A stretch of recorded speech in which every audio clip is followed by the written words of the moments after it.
दोस्तों, UN Singh master class के फिर से एक बेहतरीन वीडियो में आपका स्वागत है। आज हम क्लास 12 के एनसीईआरटी के अकॉर्डिंग जो हमारा सिलेबस तय किया गया है केमिस्ट्री में, उसके फर्स्ट लेसन यानी सॉलिड स्टेट को पढ़ने वाले हैं। These are most important chapter of 12th chemistry. मेरी बात समझिएगा, 12th के केमिस्ट्री को बेसिकली 3 पार्ट्स में बांटा गया आपके स्टडी के लिए कि आपको पढ़ने में ज्यादा मेहनत यहाँ ना पड़े, सहूलियत हो।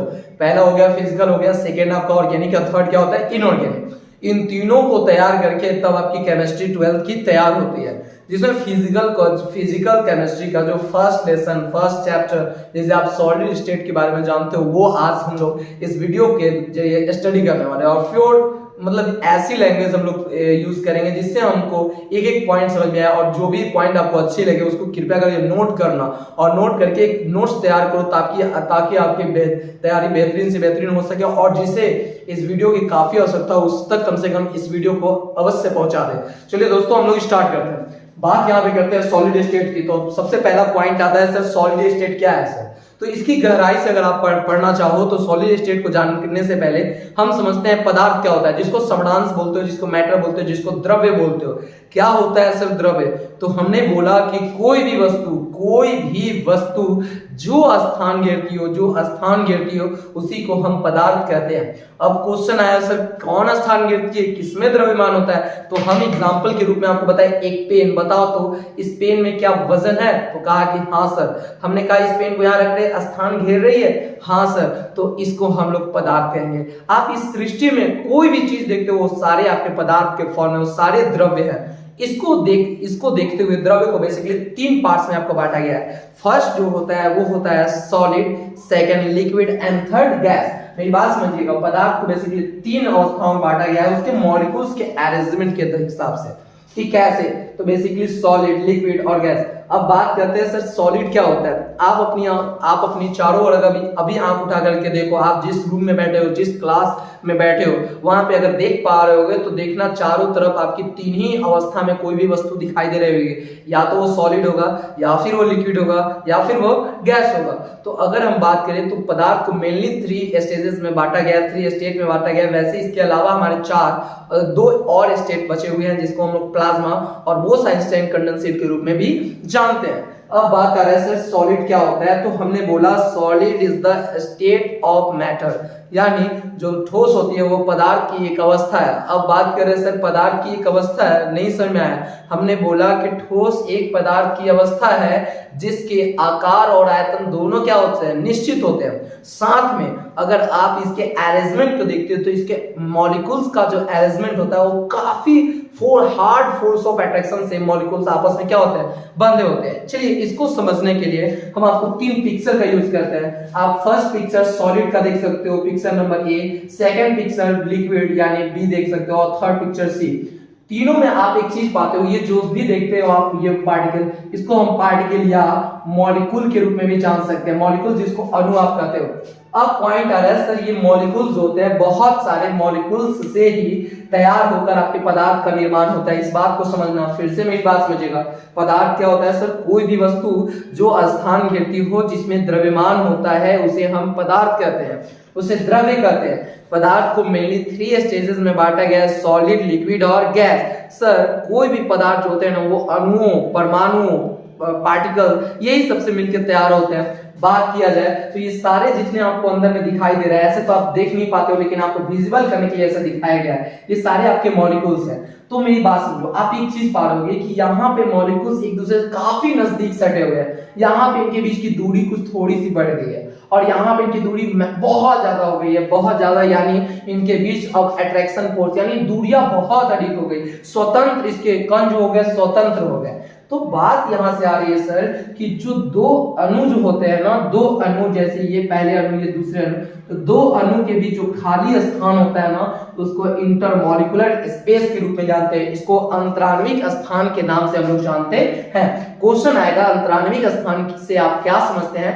तो सर कोई भी पदार्थ जो होता है वो मॉलिक्यूल से मिलकर तैयार होता है, उनके बीच जो खाली स्थान होते हैं उसी को इंटरमॉलिक्यूलर स्पेस कहते हैं। बात करें सर इंटरमॉलिक्यूलर फोर्स क्या होता है, तो वही बात, दो मॉलिक्यूल्स के बीच अप्लाइड जो फोर्स होता है ना, दो मॉलिक्यूल्स के बीच जो अप्लाइड जो फोर्स होता है, फोर्स जो बल लगता है, उसको अंतराण्विक बल के रूप में हम लोग जानते हैं। इसी को इंग्लिश में हम लोग इंटरमॉलिक्यूलर फोर्स कहते हैं। फिर से मेरी बात को ध्यान दीजिएगा कि दो अणुओं के बीच जो खाली स्थान होता है उसको अंतराण्विक स्थान कहते हैं, और दो अणुओं के बीच लगने वाले जो आकर्षण के बल होते हैं उसको हम लोग अंतराण्विक आकर्षण बल कहते हैं। तो यहां से हमारा क्लियर निकला कि सॉलिड क्या होता है, तो सॉलिड पदार्थ की एक अवस्था है जिसमें अणुओं के बीच आकर्षण बल का मान सबसे अधिक होता है। याद रहेगा क्या होता है ठोस, सर ठोस पदार्थ की एक अवस्था है जिसमें अणुओं के बीच आकर्षण बल का मान, इंटरमॉलिक्यूलर फोर्स का मान सबसे अधिक होता है। बात करें लिक्विड क्या होता है, सर पदार्थ की यह एक अवस्था है जिसमें अणुओं के बीच इंटरमॉलिक्यूलर फोर्स का मान ठोस की अपेक्षा क्या होता है, कम होता है, और गैस से क्या होता है, अधिक होता है। गैस क्या होता है सर, तो सर गैस भी जो है एक पदार्थ की अवस्था है जिसमें अणु जो होते हैं, जो कण होते हैं, वो स्वतंत्र अवस्था में होते हैं, यानी इनके बीच जो लगने वाले इंटरमॉलिक्यूलर फोर्स होते हैं वो नगण्य होते हैं, ना के बराबर होते हैं। चलिए दोस्तों, अब हम लोग पढ़ेंगे सॉलिड स्टेट के बारे में, कि डीपली स्टडी करेंगे कि सॉलिड स्टेट क्या है, इसको कितने पार्ट्स में बांटा गया है, कितने प्रॉपर्टीज के आधार पे इसको कितने पार्ट्स में बांटा गया है, सभी को आप चाहो तो इसको स्क्रीनशॉट ले सकते हो। दोस्तों अभी तक हमने जाना कि सॉलिड स्टेट क्या होता है, ये कहां से आया, तो अब हम लोग समझते हैं कि सॉलिड स्टेट को बेसिकली कितने टाइप्स में बांटा गया है, किस आधार पर बांटा गया है। जैसे एक क्लास में अगर मान लीजिए 50 विद्यार्थी हैं, तो हम उनको अगर बांटना होगा तो कुछ प्रॉपर्टीज के हिसाब से बांटेंगे। कोई बच्चा अधिक तेज हो, कोई बच्चा मीडियम हो, कोई एकदम लो हो, इस दर से बांट सकते हैं, या जो बच्चे लंबे हो उसको अलग बांट सकते हैं। तो यही कुछ सम इंपॉर्टेंट, ऐसे ही सम इंपॉर्टेंट प्रॉपर्टीज के आधार पर हम लोग सॉलिड को दो प्रकार से बांटते हैं। जो सबसे पहला जो पार्ट आता है वो आता है आपका क्रिस्टलाइन सॉलिड। ध्यान रखिएगा, सबसे पहला जो आता है वो आता है क्या, क्रिस्टलाइन सॉलिड, और दूसरा आता है नॉन क्रिस्टलाइन सॉलिड। फोकस कीजिएगा, नॉन क्रिस्टलाइन सॉलिड। अब क्वेश्चन आता है sir what is crystalline solid and what is non crystalline solid. अभी तक समझे आखिर में ये चैप्टर पढ़ना हमारे लिए क्यों आवश्यक पड़ गया, सर इसके पीछे एक ही रीजन है। सपोज करो आपसे हम कह रहे हैं कि आप मान लो कोई विद्यार्थी क्लास 10th में 300 नंबर लाता है, कितना लाता है, 300 नंबर लाता है, तो फर्स्ट डिवीजन हो गया। और कोई विद्यार्थी 450 नंबर लाता है अंडर 500 में। अब हमको एक बात बताओगे, दोनों को फर्स्ट डिवीजन कर देना क्या उचित होगा? नहीं सर, तो इसके लिए इसको फर्स्ट बोलेंगे तो इसको थोड़ा अजीब लगेगा कि हम दोनों में अंतर ही क्या हो गया। तो वैसे ही आप एक मट्टी भी तो आपका सॉलिड हो गया, और हीरा भी एक क्या हो गया, सॉलिड हो गया। बात करें रबर भी तो एक सॉलिड हो गया, आपका सोना भी तो सॉलिड हो गया। तो सर ये सारे एक ही सॉलिड कर दे तो ये तो बेस्ट नहीं होगा सर। इसी को हमने समझने के लिए बेसिकली सॉलिड को दो प्रकार में बांटे हैं। सबसे पहला जो सॉलिड है वो है क्रिस्टलाइन सॉलिड, और दूसरा है non crystalline solid. Non crystalline solid को हम लोग एमॉर्फस सॉलिड के रूप में हम लोग जानते हैं। याद रहेगा, नॉन क्रिस्टलाइन सॉलिड को हम लोग एमॉर्फस सॉलिड के रूप में जानते हैं। अब हमारा सबसे पहला क्वेश्चन होगा व्हाट इज क्रिस्टलाइन सॉलिड, क्या होता है क्रिस्टलाइन सॉलिड। तो इनको हम समझते चलेंगे। ये वैसे सॉलिड होते हैं, वैसे सॉलिड जिसके मॉलिक्यूल्स का जो अरेंजमेंट होता है ना वो एक निश्चित पैटर्न में होता है। सर मेरी बात समझिएगा, क्रिस्टलाइन सॉलिड वह सॉलिड होता है, मतलब ये तो पता चल गया कि सब मॉलिक्यूल्स से सॉलिड बनते हैं, इनके बीच फोर्स ऑफ अट्रैक्शन का मान मैक्सिमम होता है। तो अब हम कुछ नए बात को ऐड कर रहे हैं कि समझना, इसके लिए आप थोड़ा सा एक पिक्चर को थोड़ा सा ध्यान देना। यहाँ एक पिक्चर ध्यान दीजिए, यहाँ से आप कुछ पाओगे, थोड़ी सी ध्यान देना, वेट करते चलो, यहाँ ध्यान दो आप। एक दो पिक्चर आपके सामने हम रखेंगे, एक ये पिक्चर हो गया और दूसरा ये पिक्चर। एक बात ध्यान देना, यहाँ की दो पिक्चर समझ लोगे तो बेस्ट रहेगा।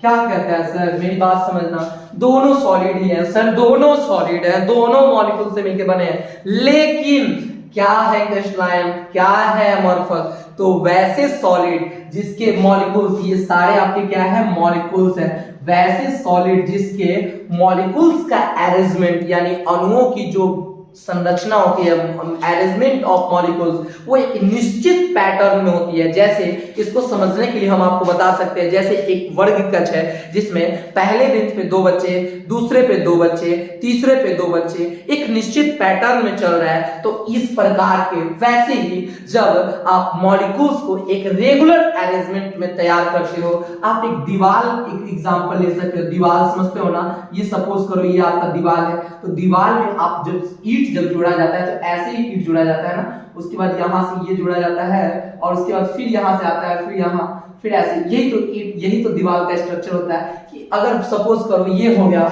और दूसरा दीवार हम ऐसे ईंट से जोड़ दे, मेरी बात समझना, ऐसे हम जोड़ रहे हैं, थोड़ी सी कोशिश करना, हटाना, डायग्राम को समझना, बहुत मजा आने वाला है। अगर हम क्या किए कि ऐसे ऐसे जोड़ते चल जाए, बताओ क्या ये रियल अरेंजमेंट हुआ? अब इसमें हम क्या करेंगे, जैसे सपोज करो कि अब हमने एक कक्षा में पहले बेंच पे 2 को बैठाया, दूसरे पे 3 बैठाया, फिर तीसरे पे 2 बैठाया, चौथे पे 4 बच्चे बैठा दिए, पांचवे पे फिर 1 बच्चे को बैठाया। यहाँ पे बच्चों की एक निश्चित ये अरेंजमेंट हुई, फिक्स डिफिनिट अरेंजमेंट हुई? नहीं हुई। तो मेरी बात समझना सर, वैसे सॉलिड जिसमें मॉलिक्यूल्स का अरेंजमेंट एक रियल पैटर्न में होता है, एक डिफिनिट शेप में होता है, उसको हम क्रिस्टलाइन सॉलिड बोलते हैं। अब वैसे सॉलिड जिसके मॉलिक्यूल्स का अरेंजमेंट एक निश्चित क्रम में नहीं होता है, उसको एमॉर्फस सॉलिड कहते हैं। तो अब एक बात बताओ, इसमें से किसका मॉलिक्यूल्स का ऑर्डर लॉन्ग रेंज जाएगा? तो आप पाते हो क्या सर, क्रिस्टलाइन सॉलिड जो होते हैं इसमें मॉलिक्यूल्स का लॉन्ग रेंज ऑर्डर का निर्माण होता है, लॉन्ग रेंज ऑर्डर। अब कहोगे सर ये क्या है? तो सपोज करो, मेरी बात समझो, हमने ऐसे ऐसे ईंट जोड़ना शुरू किया, अभी और ऊपर जाएगा, तो बताओ तो इस तरीके से अगर हम कोई दीवार खड़ा कर रहे हैं तो वो ज्यादा चलेगा, या फिर इस तरीके से दीवार खड़ा कर रहे हैं तो वो ज्यादा ऊपर तक जाएगा? तो आप कहेंगे कि नहीं सर, इतना तो हम भी जानते हैं कि ऐसे अगर ईंट को रखेंगे कुछ दूरी के बाद जाके ये गिर जाएगा, लेकिन इसमें ऐसी समस्या नहीं होगी। क्यों? क्योंकि इसके सर मॉलिक्यूल देख रहे हैं, बड़ा ईटा, फिर इसके बाद छोटा, ये छोटा बड़ा छोटा बड़ा छोटा, एक रियल पैटर्न में चल रहा है सर। तो ये लॉन्ग रेंज जाएगा, ये इसके ढहने की संभावना नहीं है। मतलब ये इसका जो मॉलिक्यूल्स का अरेंजमेंट होता है वो लंबी दूरी तक तय करता है इसकी संरचना, लेकिन इसमें ऐसी कोई बात नहीं है। इसके जो मॉलिक्यूल्स का अरेंजमेंट होता है वो शॉर्ट रेंज ऑर्डर होता है, शॉर्ट रेंज ऑर्डर होता है। इस बात को आप समझ लो। अब कहोगे सर इसका एग्जांपल दो, तो हम इसका एग्जांपल दे रहे हैं आपका NaCl, जिसको आप नमक बोलते हो, हीरा ले लो जिसको आप डायमंड बोलते हो, डायमंड हो गया, graphite, gold, silver, etc. These are types of crystalline solid and amorphous solid। मेरी बात समझना, रबर प्लास्टिक हो गए, उसके बाद हो गए आपके बहुत सारे, लकड़ी भी हो सकता है, वुड भी हो सकता है, etc. These are example of amorphous solid। मेरी बात समझ में आई कि सर ठोस को तो हमने अभी तक क्या पढ़ा, अभी तक कि आज की वीडियो में हमने क्या देखा कि ठोस आया कहां से है सर? तो ठोस आया है पदार्थ से। तो पदार्थ क्या होता है सर? तो पदार्थ कोई भी वस्तु जो स्थान घेरती हो, जिसमें निश्चित द्रव्यमान होता है, उसको हम पदार्थ कहते हैं। पदार्थ को कितनी अवस्था बांटा गया? 3 अवस्था, ठोस हो गया, दूसरा द्रव हो गया और तीसरा गैस हो गया। अब हम समझते हैं सर कि ठोस क्या होता है सर? तो पदार्थ की यह एक अवस्था है जिसमें अणुओं के बीच लगने वाला आकर्षण बल का मान सबसे अधिक होता है। इसके आकार, आयतन, घनत्व सारे क्या होता है? निश्चित होता है। ये किसके हमने बताया? सॉलिड के बारे में। लिक्विड का सुन लो सर, लिक्विड भी पदार्थ की एक अवस्था है जिसमें अणुओं के बीच आकर्षण बल का मान ठोस की अपेक्षा कम होता है, साथ ही इसके आकार अनिश्चित और आयतन निश्चित होते हैं। और बात करें गैस की, तो पदार्थ की यह एक अवस्था है जिसमें अणु जो होते हैं स्वतंत्र होते हैं, जिस कारण से ना तो इसके आकार निश्चित होते हैं और ना ही आयतन निश्चित होते हैं। अब हमने समझा कि सॉलिड को कितने प्रकार में बांटा गया है। तो सॉलिड को बेसिकली कुछ इंपॉर्टेंट प्रॉपर्टीज के हिसाब से, कुछ क्लासिफिकेशन इसको बांटा गया, कुछ 100 इंपॉर्टेंट प्रॉपर्टीज के हिसाब से इसको हम लोग 3 बेसिकली 2 प्रकार में बांटते हैं। पहला जो होता है क्रिस्टलाइन सॉलिड, दूसरा होता है नॉन क्रिस्टलाइन सॉलिड को हम लोग एमॉर्फस सॉलिड के रूप में जानते हैं। अब बात होती है क्रिस्टलाइन सॉलिड क्या होता है? तो सर वैसे सॉलिड जिसमें मॉलिक्यूल्स का एक रेगुलर अरेंजमेंट हो, यानी सर पदार्थ वैसे ठोस, वैसे सॉलिड जिसमें अणुओं के एक निश्चित क्रम में अणुओं को एक सजाया गया हो। या आप बता सकते हो सर वैसे ठोस जिसमें अणुओं की एक निश्चित व्यवस्था हो उसे हम क्रिस्टलाइन सॉलिड कहेंगे। अब वैसे ठोस जिसमें अणुओं की एक निश्चित व्यवस्था नहीं हो, अनस्टैंड हो, देख रहे हो यहाँ पे कोई निश्चित व्यवस्था है नहीं है सर, इसको एमरफस सॉलिड। अब बात करें crystalline solid long range order का निर्माण करता है, लंबी श्रृंखला तैयार करता है, लेकिन जो एमरफस सॉलिड होता है ये शॉर्ट रेंज ऑर्डर का निर्माण करता है। इसके एग्जांपल के रूप में देखें तो NaCl, डायमंड और ग्रेफाइट इसके क्या हो गए एग्जांपल। इसकी बात करें तो रबर, प्लास्टिक, वुड यानी लकड़ी, ये सारे हमारे क्या हो गए एमरफस सॉलिड। कल नेक्स्ट वीडियो में हम लोग देखेंगे कि क्या कैसे पहचानेंगे सर कि डायमंड क्यों किस दर पे आप बता रहे हो कि ग्रेफाइट जो हो गया वो क्रिस्टलाइन हो गया और प्लास्टिक आपका एमरफस हो गया। तो इन सभी बातों को हम लोग कुछ प्रॉपर्टीज देखेंगे, उसमें डिस्कस करने वाले हैं। तब तक के लिए मिलते हैं दोस्तों एक नए वीडियो में सॉलिड स्टेट के। कृपया करके अगर आपको ये वीडियो काफी अगर अच्छा लगा होगा तो इस वीडियो को कम से कम जिस तक इसकी जरूरत हो उस तक कम से कम इसे जरूर शेयर कर दे। तब तक के लिए जय हिंद।